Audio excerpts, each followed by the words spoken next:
All right. Good morning, Dad. Good morning. Today is Friday, February 27th, and what should we be worrying about right now?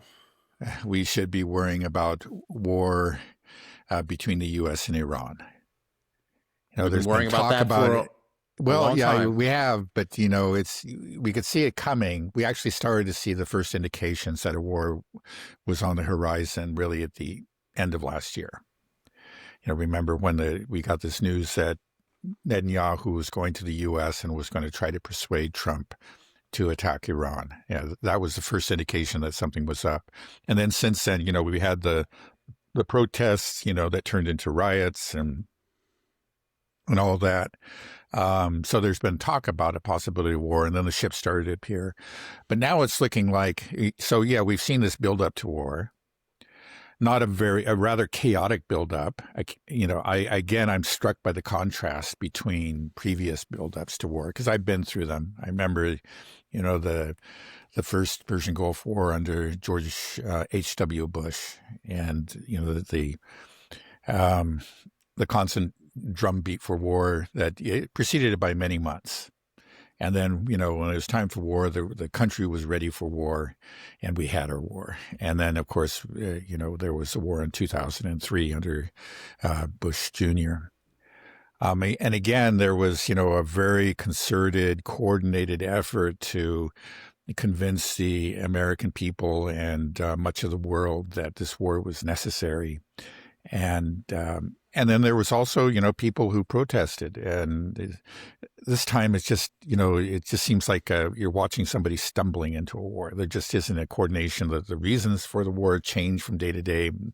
The excuses for the war just become more and more ridiculous.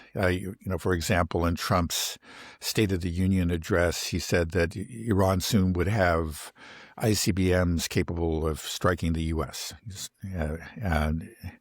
And just a few days before that, Witkoff claimed that Iran was a week away from having a nuclear weapon, or at least having the materials with which they could build a nuclear weapon. All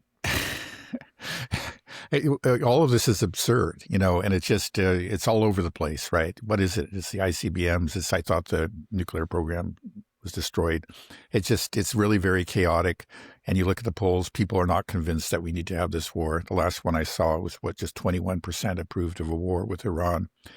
But it looks like it's going to happen now. I mean, now I think we've seen this buildup, but now it really does look imminent because we're seeing those steps taken by various countries that usually immediately precede a war, namely, withdrawing embassy staffs, advising citizens to leave the country. And we're seeing that both with respect to Iran and Israel as well.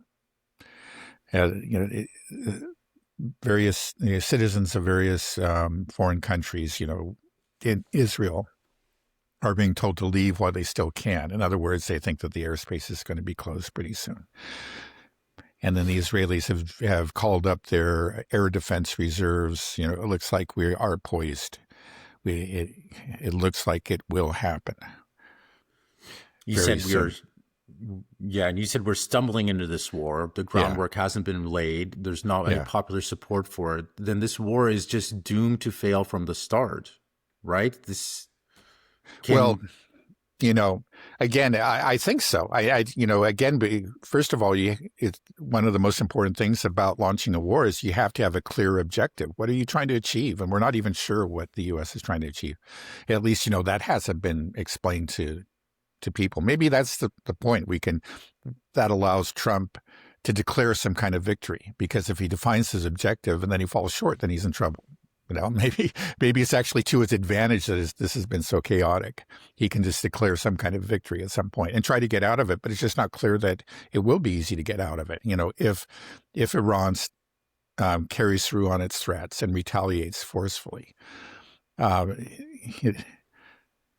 So what do you think the morale is like for troops, American troops around the region on these ships?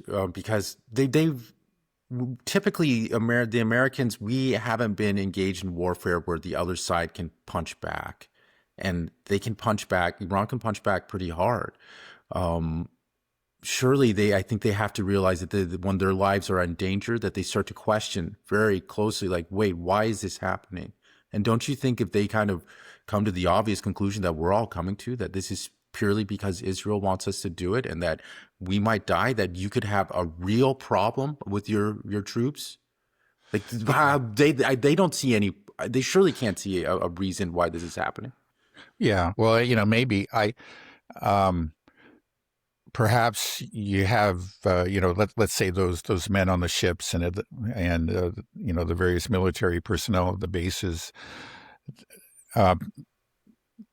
I expect that maybe their viewpoint or, their attitude vis-a-vis a war with Iran is probably similar to what it is for the total population. So maybe we're talking about 21% is really in favor of it. And then, there's maybe a quarter of people that just don't know what to think. And then half of them are against it. That's what the polls have showed. So that's all I have to go by. I don't really know what the attitudes of the sailors and the soldiers are. Though, again, if the reports that we're getting from the U.S. As Gerald R. Ford are correct, and I believe they are, and there have been deliberate attempts to sabotage, there clearly are people that are very unhappy about this, whether it's because they have some strong opinion about war with Iran, or it's just that they're just tired. They want to go home. Again, they have been out on the seas for a long, long time, well past the let's say that scheduled interval that they're used to. So I don't think the support is going to be very strong. Again, just because in general, the support for this war has not been strong. There hasn't been a buildup for it. We haven't, the president hasn't convinced the people that it is necessary. And I think that applies to the military personnel as well. Okay, well, nothing is for certain. We don't know if this is going to happen, but he said it looks imminent, and everything we've been talking about just says that Trump is boxed in and that this war is very, very, very likely to happen and likely to happen soon. And when it does happen, America can't walk away unscathed. We will suffer casualties. This will be bad. Now, the question is, when American soldiers die, where is that anger directed? Will it be directed at Israel or will it be directed at Iran? And I hope that because of the way things have been built up, they haven't laid out the groundwork. And it's just becoming so clear who is the only people that are pushing for this war are just the ultra-Zionists. It's right. An Israeli war. Right. They want I think literally there's only one country in the world that's in favor of this war. When you're looking at the population, the government. I don't even know if you have a majority there, but it's going to be the most support for the war is going to be in Israel, more so than in the U.S. Again, I look at I read the left wing end of the Israeli spectrum, and there's really very little pushback. Even from the writers at Haaretz, and if that's at all indicative, and should be very strongly indicative of the general mood. There's very little opposition to this war in Israel, and there's quite a bit of support. So more so than in the U.S. Again, that's the thing is that this is there's one country in the world that really wants this to happen, and that country is Israel. Right. So do you think that the anger will be placed correctly at the feet of Israel when I don't know. People are so easily manipulated. I mean, it's just unfortunately, though I think we're less easily manipulated than we used to be because we have, people have become properly cynical. That's actually something to be hopeful about, because they see that they have, been deceived in the past. They looked at, they remember the weapons of mass destruction and so on and so forth.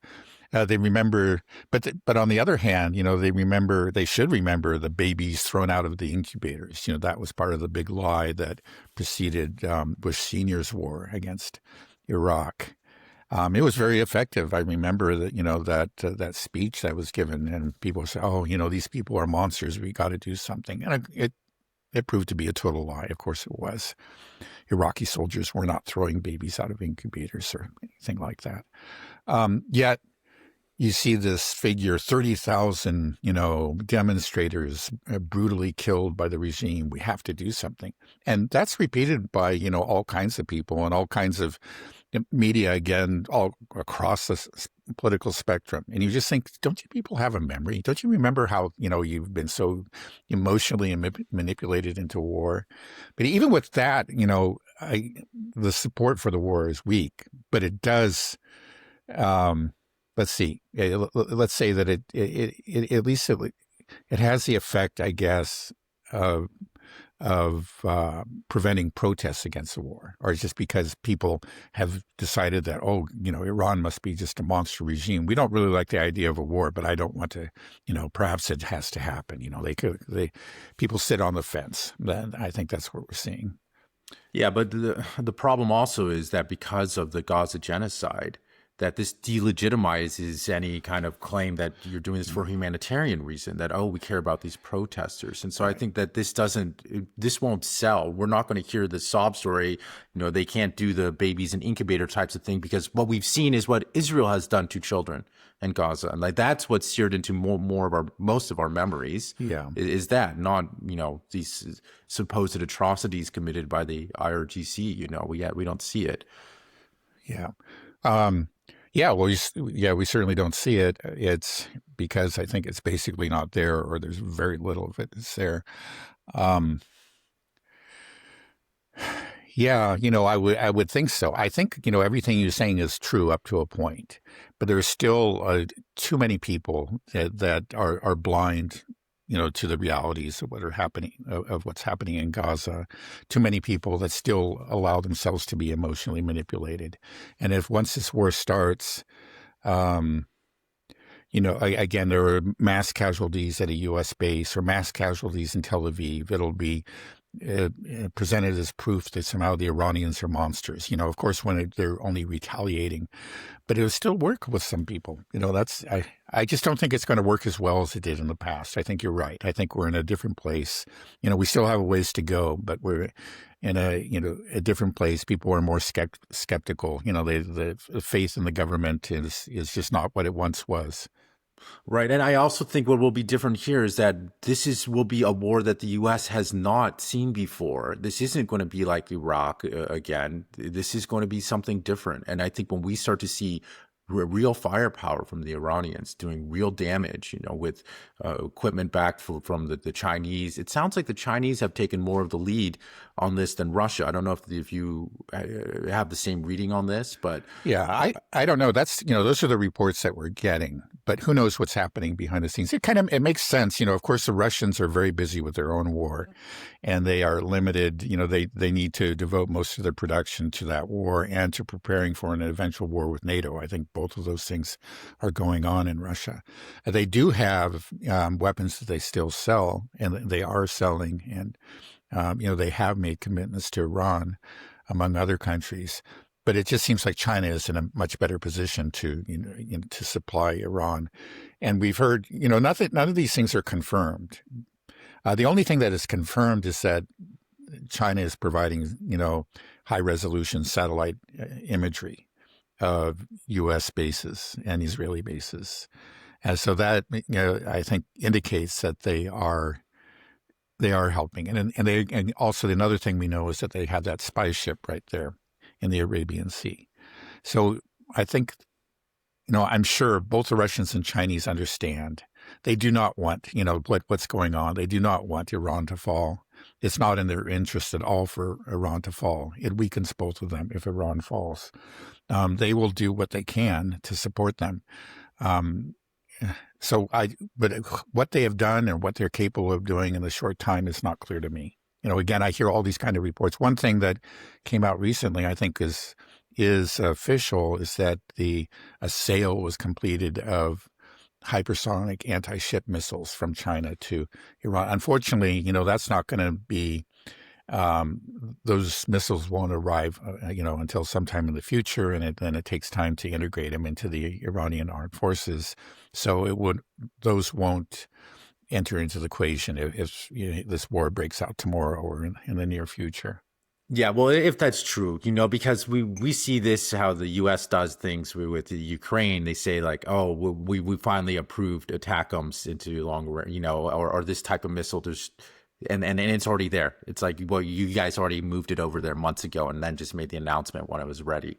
So it's Good possible point. that that China did the same thing. And also with China, it's just what you said, something like 80-90% of the oil that goes from Iran is going to China, right? Right. Yeah, So I heard 90%. so this is obviously a very crucial partnership for China. So it just makes Sure. sense for them to take the lead more on this. So we're looking at something we haven't seen before, is what I'm saying. Yeah. And I just imagine people in the Pentagon, our military, we understand that people understand that this is going to be different. This isn't going to be like Operation Desert Storm or whatever. This is something where they can really punch back, at parity or even above us in terms of if they have missile capabilities like hypersonic missiles and advanced air defense. We won't be able to dominate the skies like we do in these other countries. And so it just seems so insane, so suicidal. And we say there's just absolutely no way that we can look at this in any way that this is in the United States' interest. It's purely because of Israel. And it just makes you feel like, why we can't? Surely we won't do this. Surely we won't. I mean, surely we understand enough, and that as much as we say that he's boxed in and there's no way he can wiggle out, it's just so devastating. There's no way to win here. Like, well, what is the victory for us here? Like, what is the goal? Like you said, there's no objective. The only thing that we can be for certain is that it's going to be catastrophic for everybody, for the Israelis as well. This is what's so crazy. Israel wants the war more than anybody else. It's going to be catastrophic for them. It's going to be catastrophic for the United States. It's going to be catastrophic for the world. Who knows where this can expand and go to? And there is absolutely no reason for us to do it, yet we seem to be locked in. And it's just unbelievable to me. I just can't believe that we're in this situation where we can just do something that's so self-destructive. And it's so obvious that this is not in our interest and we don't have to do it. Yet we have to do it because of Israeli control of the U.S. government. That's really what it comes down to. Yeah, I think to a great extent, it's not, I wouldn't say it's 100% that. Again, there are, I think, close enough. Close enough. But yeah, this is my job here, is to point out that, okay, we got to walk that back a little bit. But first of all, it's not of the whole U.S. government, but certainly, of our policy vis-a-vis the Middle East. The Zionist control is maybe not total, but it's there, and it's huge. I think in the case of Trump and some other people, there is this hatred of Iran that I've talked about before that even precedes or, is separate from Zionism. But it's just, there's no doubt about it. You can see the people that are out there pushing for this war. You can see, how it began with Netanyahu going there. And of course, Netanyahu's been doing this for 25, 30 years, has been pointing to Iran. It is the main driver is Israel and the Israel firsters that are, have way too much power within not just our government, but in our media. We hear them every day. One thing I wanted to point out, you say, this is going to be bad for Israel. Netanyahu's administration has actually warned the Israeli people. He said, this time we're going to suffer more casualties because we were not able to rebuild up our stockpiles. This is something that we've been saying. And, again, this is the Israelis are saying this outright. Our air defense stockpiles, I should make that clear. I don't know how much those did, but they did something. And so they're more exposed than they ever were. Okay, and they still want it, though. They still want this war. Right. What is victory for? They have to see victory, or else they wouldn't want it, right? I don't understand. Yeah, well, I don't know if they really do. I'm sure, we've gotten these leaks, that again, General Kane has been, and I think this is true, it's coming out from so many different sources, through so many different establishment media outlets, that General Kane is saying that, we can't go in there with a high degree of confidence that we'll succeed in be able to attain any of the objectives that you have laid before us, that this is very risky. And it's not just that. We have neocon magazines like The Economist. I remember how gung-ho they were for the Iraq war back in 2003. They pushed that really hard. And in general, they're just in favor of any kind of war, that America considers against any of its many different adversaries. They're always in favor of war. But they published an editorial recently that saying that, maybe this is very risky. This is reckless. This could go wrong. And I think that's pretty significant again. I mean, so there is clearly a pushback. There is awareness that this is very dangerous and more dangerous than any of the other wars that we've considered. But again, you just have these very powerful forces. You can just see, I've read a lot of the tweets that, like from Mark Levine, and I've seen the clips of Lindsey Graham, and these people are just frothing at the mouth now. They're always excited about war, but I think it seems like they feel they have a sense that finally this has come. This is the big one. This is the one they've always wanted, and they don't want it to slip out of their grasp. And they're just, they're putting all the pressure that they possibly can. So again, that's the public pressure, which is very important because we know that Trump watches Fox News, and that's where that's what he's hearing there, right? He's got to be done. Don't be an idiot. Don't actually make some deal with the Iranians. We've got to go for it right now. This is our chance. And I'm sure there's behind the scenes, there are a lot of those, people that are whispering in his ear and saying, don't listen to General Kane. This is what you got to do. Trump, again, for the reasons I set out in the last episode, he's clearly, this is something he does not want to have a war. But he has just put himself in this position where he just might find that he has to take that step, or he believes that he has to take that step, unfortunately. And it looks like he will, unfortunately. So people like Mark Levin and Lindsey Graham, what do they believe victory looks like? Why they have to see something? They're obviously very excited about this. Yeah. Or what do the Israelis see themselves? Because they're the ones that will be in the firing line as well. Well, again, it's Israeli doctrine. It's just simply is that you want to weaken your adversaries. They don't care. Obviously, they don't care about the Iranian people. I read all these articles where they claim to say, "Oh yeah, and as an afterthought, this would be good for the Iranian people." It's obviously they don't. It will be very bad for the Iranian people. But they understand that Iran is the one remaining power, that is really their equal in military terms, that can counter them and who supports the cause of the Palestinians. And their thinking is, okay, we got rid of the others. We got rid of Iraq. We got rid of Syria. Okay, this is the one that's still standing on 2 feet. We've got to take them out, and then we're just home free. Then maybe we can achieve our vision of, from the Euphrates to the Nile, as our ambassador Mike Huckabee to Israel said recently.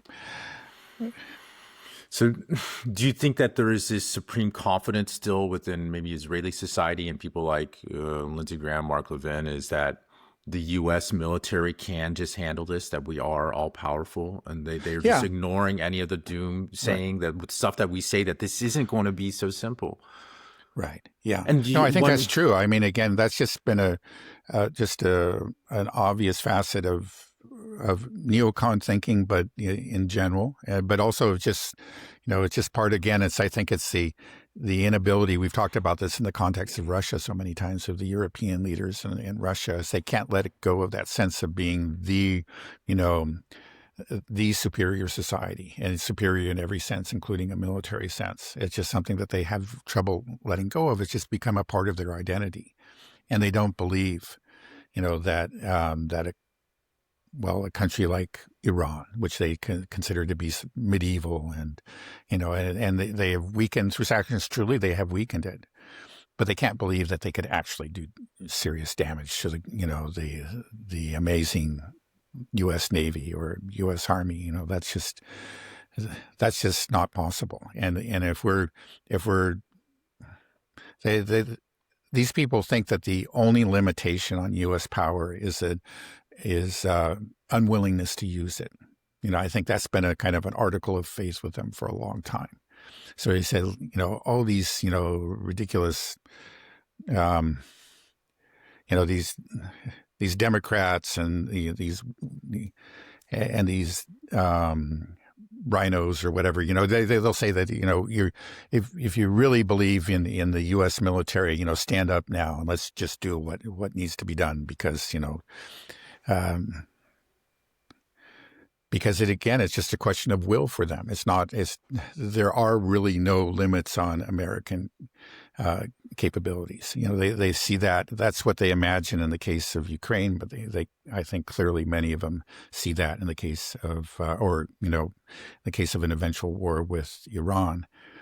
But we are getting people in the establishment who maybe they drank the Kool-Aid at one point, but they're waking up from the effects. And so we get the economists and we get General Kane and we get others, saying that, wait a second, this is a little different. Let's stop here. Let's think about this.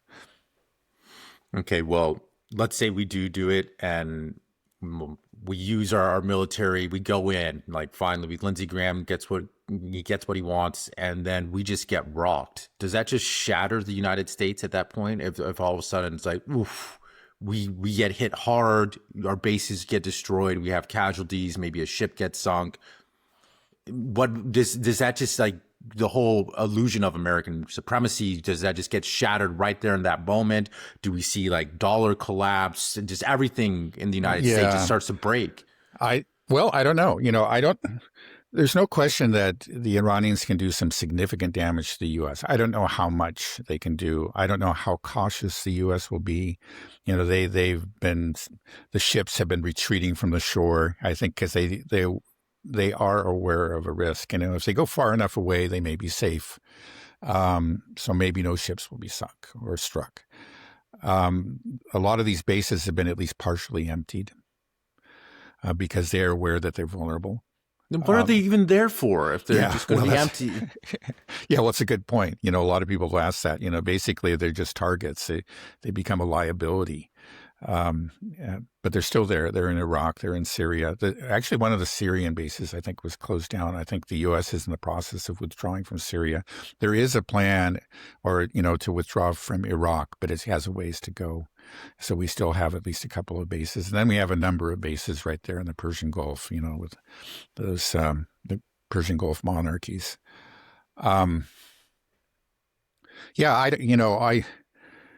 don't know that this is it. And also, it's going to be if a ship indeed is sunk by the Iranians, if that does happen, how will the U.S. respond?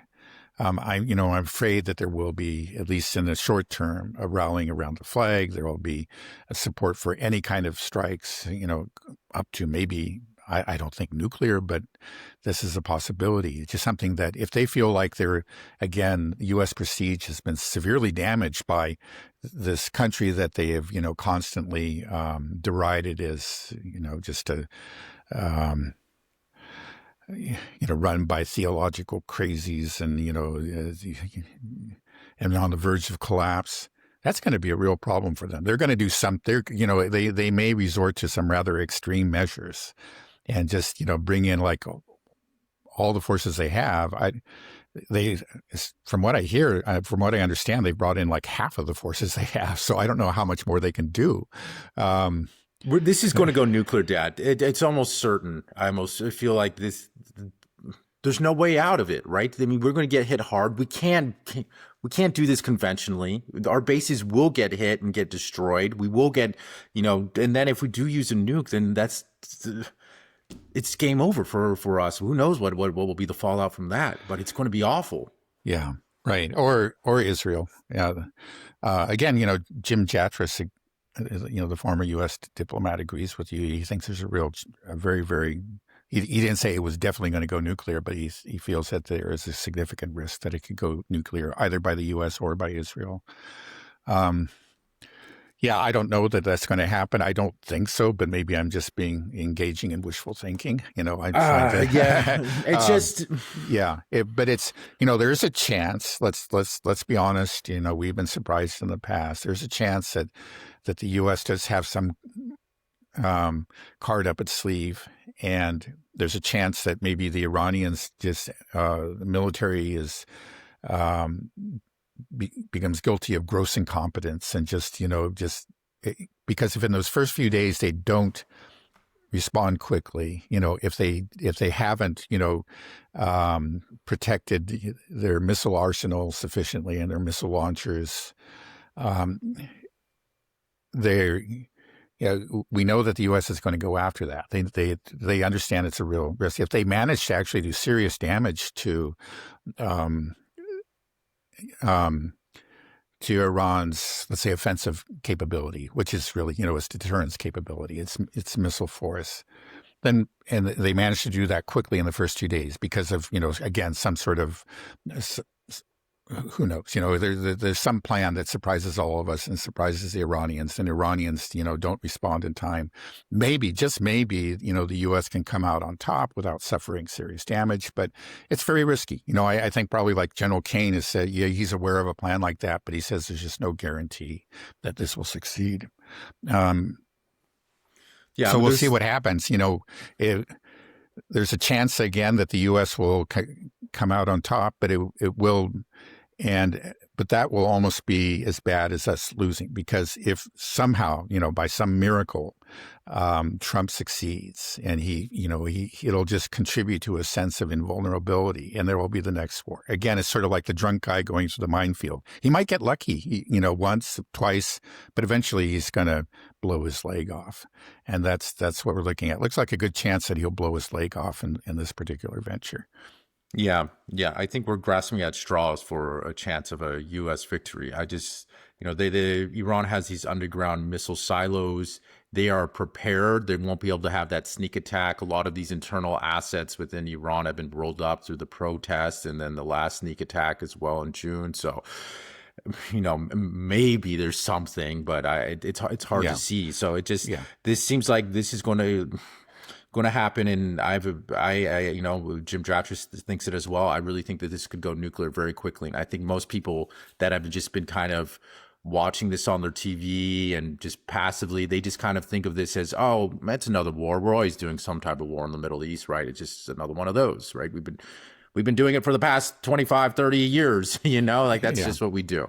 But I don't think they realize how different this one is, and so it just. Right. And again, it's not just us dissidents that are thinking that, but people in the establishment are saying that too. And I think that's key. Yeah. It shows that. Yeah. Right. But I know, I know Garland Nixon thinks this, that the negotiations can't succeed, that Trump or well, maybe not necessarily succeed, but Trump will taco out, he will chicken out and turn it around, that there is a chance for that. And, I think we really have to hope, because I understand where he's coming from, because it's just so insane. Like, how can we look at this and say, yeah, let's go for it? It just absolute insanity. So the negotiations are happening. There was a big one that wrapped up now. Is there anything to be hopeful for here, or should we not even talk about the negotiations? Yeah. Well, okay. Yeah, there were negotiations between the Iranians and the Americans, with the Omanis as the go-betweens, right? They weren't all in the same room in Geneva yesterday, and they were quite lengthy. I think there were 3 different sessions that went on for many, many hours yesterday. Now, it's interesting, at the end of those negotiations, we got a very different assessment from the Omanis and the Iranians on one hand than we got from the Americans. The Iranians said that, that we made some real progress was made, and that we need to meet now to kind of work out the technical details. But they gave a very positive report on this, on the negotiations yesterday. And the Omanis said that, a lot of very creative ideas were put forth, and they, again, sounded very positive. But the Americans were not. The Americans said, they didn't accept anything. That, apparently the Americans were demanding that they completely give up their let's say, enrichment program, that they actually send all their enriched uranium to the U.S. And then there was another demand that, escapes me at this moment. But there were clearly things that, demands that the Iranians could not meet. And, once again, it seemed like the Americans, from the reports were disappointed, maybe even angered for some reason about this. I'm thinking that probably the Iranians are hoping, that the negotiations can continue. They do want them to succeed. They are willing to be flexible on their nuclear program, as they always have been, and, as they've said that they would be again and again. But prior to this most recent meeting in Geneva yesterday, the Americans said basically this was their last chance. They were going to put forward these demands, and if the Iranians didn't accept them, that would be it. And so it kind of looks like that's what's happened. And then immediately thereafter, we've got all these reports, embassy staffs being greatly reduced, or, again, citizens being advised to leave Iran and leave Israel, and so on and so forth. So this is, it looks bad to me. It looks like the negotiations are over. Now, I hope that I'm wrong about that, and I hope Garland is right. But it's just like the signals, it's possible that it's just like Trump just keeps on bluffing harder and harder, like he keeps on trying to raise the pressure. But it seems like, but eventually, you just have nowhere to go. You assembled this armada. You've got two carrier groups there. One of them's in the Mediterranean. It looks like the Gerald R. Ford is going to be off the coast of Israel and provide air defense and, maybe other, but also maybe a platform for attacking Iran. I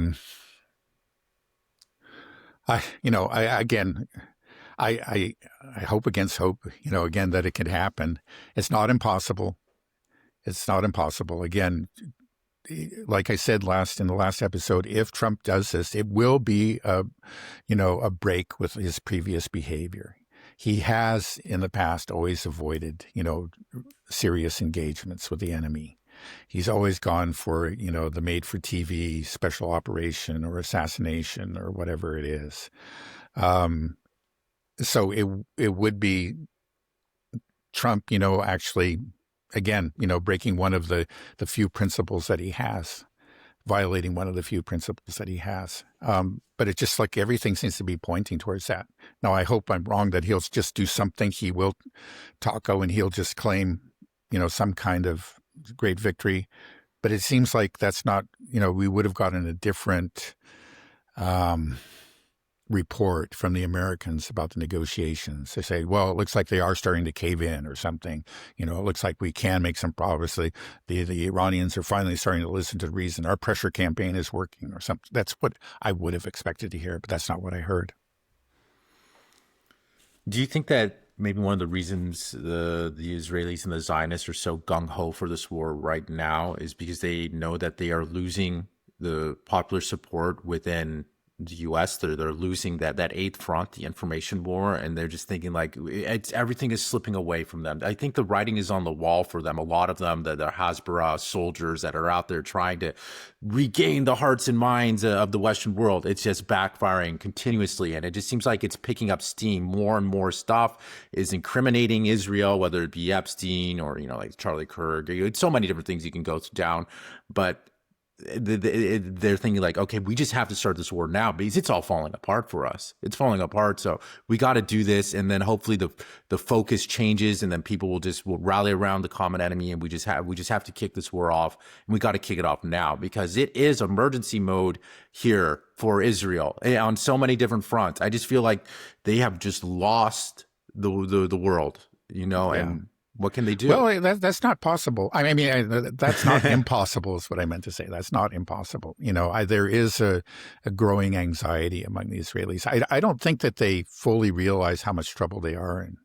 I think they still have this supreme confidence that they can manage things and that they can win that eighth front war. By the way, what Ellison just, I think, made an offer for Warner Brothers, and it looks like he's going to purchase it. So he's going to be owning half of U.S. media and entertainment. That's that's the eighth front right there for you. He's the number one donor to the IDF. But I think it's probably has more to do with actually the hard realities. The fact that they see that China is inking these deals with Iran. They see that they're getting air defense from Russia. They see that, they'll have these ship-killing missiles and whatever, and there will be a time in the not-so-distant future when it's just not going to be possible. Where just, nobody will even listen to Lindsey Graham because the whole Pentagon will say, we can't do this. This just is not possible. And even the IDF will understand it's not possible. I mean, they know that there's a risk now, but they've convinced themselves that somehow they could win. But in a year or two, it's just not going to be possible. And then they see they have a chance with this president, who they see as, I think rather easy to manipulate in some ways. I think they manipulated it into the position where he is. He doesn't really want to be there, but he's there, and they got him there. And they said, now we've got him there. We can't just let go of this. This is our one chance. This might not come again. Like, he may just realize, like, what a mess this could be. His pollsters are telling him this isn't helping you, et cetera, et cetera. And if he gets out of it, he won't try it again.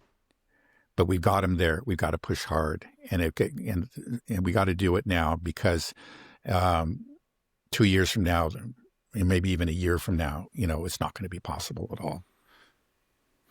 It's such a crazy state of affairs. There's just no parallel in history for the situation that we're in. It's just so unique and horrifying, and it's so unbelievable, so fantastical that this is happening. I just have to pinch myself and just think, I can't believe this is going to happen, and it's going to be devastating. And it just, like, when we look at the history books later on, be like, what the hell? How did this happen? How did we allow this to happen? Right. No, it is extraordinary. Again, John Mearsheimer, who is, probably the foremost proponent of the realist school of international politics, completely admits, he says, my realist theory just doesn't work here. This doesn't make sense. But it's the fact, that, again, Israel is pushing us into these policies and these actions, these wars that are very much to our own detriment. In general, it's just all about pursuing your own interest. In this case, we're pursuing the interest of a foreign nation, at least its own perceived interest. Yeah, and it's this Zionism, just how interwoven has become in the U.S. fabric and identity, and it's unraveling now, which is interesting to see. And I wonder what the future is going to be like, because we live here in Tennessee. I feel like the Southern Baptists are one of the strongest Christian Zionist denominations, probably. But I don't know what the state of the Baptist church is now, because I imagine, like, for preachers, like Southern Baptist preachers, or just any preacher in the United States or anywhere that has been supporting Israel, what is going to be their fate if they supported the genocide, all this? Like, just think that will destroy, especially if your denomination in general was supportive of this, as if you're a Southern Baptist, and the majority of Southern Baptist churches say we stand for Israel, with Israel, and they've been supporting them through this time. I'm sure some have been feeling uncomfortable. Maybe some try to avoid. What do you think that their fate will be if they sort of gave Israel a blank check for all of its crimes? Yeah, I don't really know what's going on in the Baptist churches now, but I imagine that that their younger, members are being affected by this. The older ones watch Fox News, and very, very few of them escape the mindset that they've had for the last few decades. But the younger ones are escaping it, and again, I don't know. I haven't seen anything particularly on members of the Baptist Church, but I think there's no question. We just, they are exposed to a different kind of media. They are part of a different reality. They grew up long after the 6 Day War, and certainly even after World War II. These are distant realities, and the reality that they're most aware of is what's happened in Gaza, what's happened in the Middle East over the last several years. Again, I think I saw a poll just this morning that showed that, the more Americans are sympathetic with the Palestinians than they are with Israel.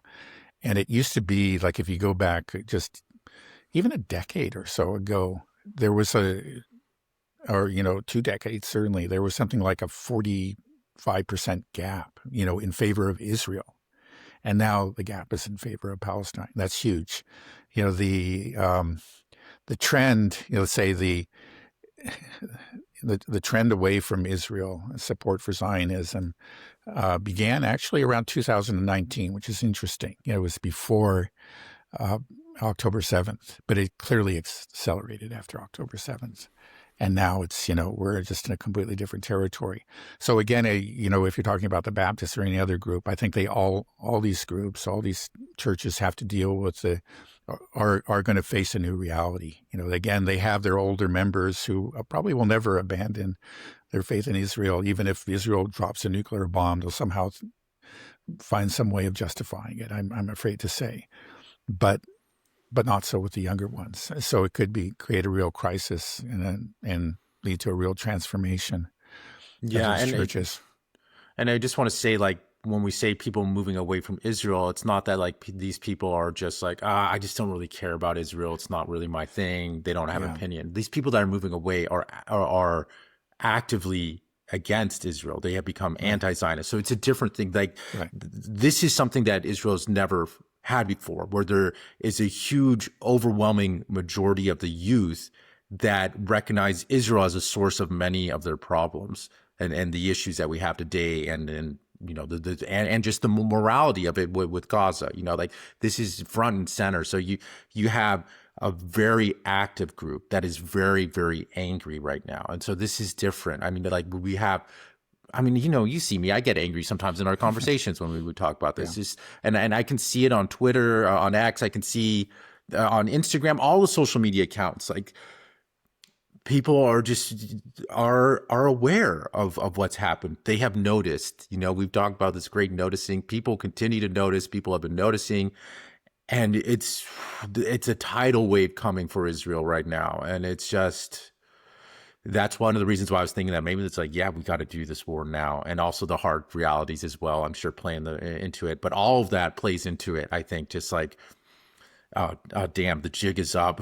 We got to do it. And then maybe we come out victorious and everybody will forget and they'll love us again. I think that's the hope, and it's just not going to happen. Yeah. Well, no, that's a shifting reality. But at the same time, the establishment is, with it.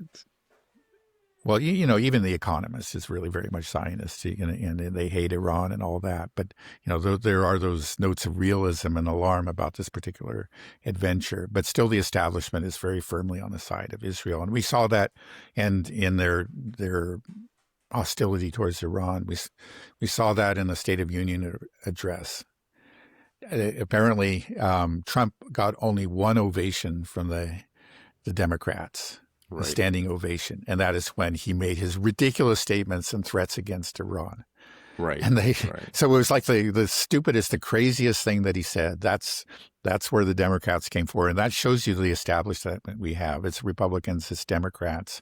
So there's got to be a reckoning in our own country. I think it's got to come. The sooner, the better. I just wanted. I remember just in the beginning of this conversation, you were saying that we can't say it's all Israel's fault. There are organic Iran war hawks within the establishment, people that just hate Iran. But I just want to say, I think the only reason that they're in the position they are is because they hated Iran, and then they were able to it was very lucrative to hate Iran. That's just, people will recognize like, hey, this guy has the right position on Iran. Let's back him. That's what AIPAC does, right? That's a good point. So that's why they're there. It's like, it's not, I don't think any of it really is all that organic. I just feel like this I can't believe there'd be that many people that are just harping on the Iran hostage crisis still. It's like yeah. And I think actually you could say the same thing about Christian Zionism. As I pointed out many times, Christian Zionism is organic. It isn't a creation of the Israel lobby or anything. It has roots in the 19th century, within Protestant churches in the U.S. and actually in the U.K. too. But it wouldn't have anywhere near the influence it has if it wasn't for, again, the Israel lobby. I think there's no question about it. It's Mike Huckabee, in fact, if we didn't have that dominance, of the Zionist grip on the establishment, people would be making jokes about Christian Zionism. They would just be regarded as some wacky sect, and they would exist, but they wouldn't be anywhere near have their hands anywhere near the levers of power. Mike Huckabee would never be sent to Jerusalem. As somebody like that, he would be just a joke, especially among the secular and Jewish elite. I think there's no question about that. But hey, he serves our purposes. We think he's kind of weird, but he's gung ho for Israel. So let's send him to Jerusalem. Right.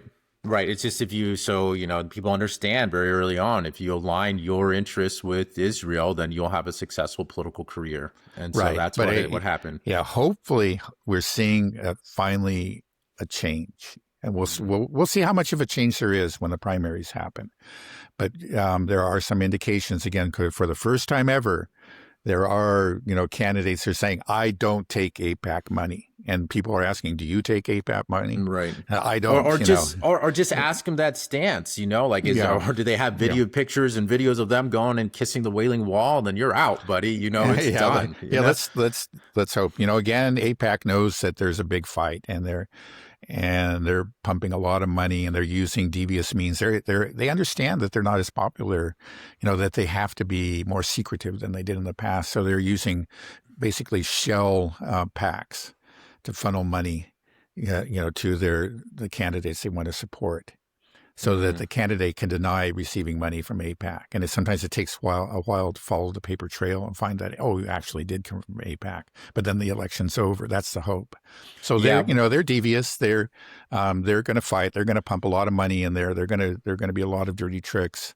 We'll see what happens. Well, it won't work, though, I think, because now if a politician is openly adopting an anti-Zionist stance, I think that's going to be critical for their success. I mean, we're seeing that in Florida right now with that James Fishback character. He is very clear that his campaign is built around, resisting Israel and Zionism, basically. And I think it's doing very well because of that. So I think... Okay, let's reason to hope. Yeah.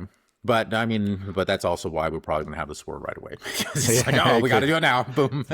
So, okay, well, we'll wrap it up real quick. It seems like this is going to happen. You said it looks imminent. They cleared out embassy staff. When that happens, are we talking about like within the next 72 hours when they do that? Obviously, you're not going to clear out staff. Yeah. Strike's going to happen in a couple of weeks. Right. That's what makes me think that it may be imminent. We were hearing this imminent talk, starting a few weeks ago, but now I'm seeing these real actions taken by governments, and it makes me think that these governments think it's going to happen very soon. That doesn't mean that it has to happen, but I think the smart money is on it happening within the near future. Okay. All right. Well. God, I hope this doesn't happen, but I do too. It's gonna. Okay, well, we'll just sit and watch that. I guess we'll end it there. Okay. Not a problem. Have a good rest of your day. Okay, you too. All right, bye-bye. Bye.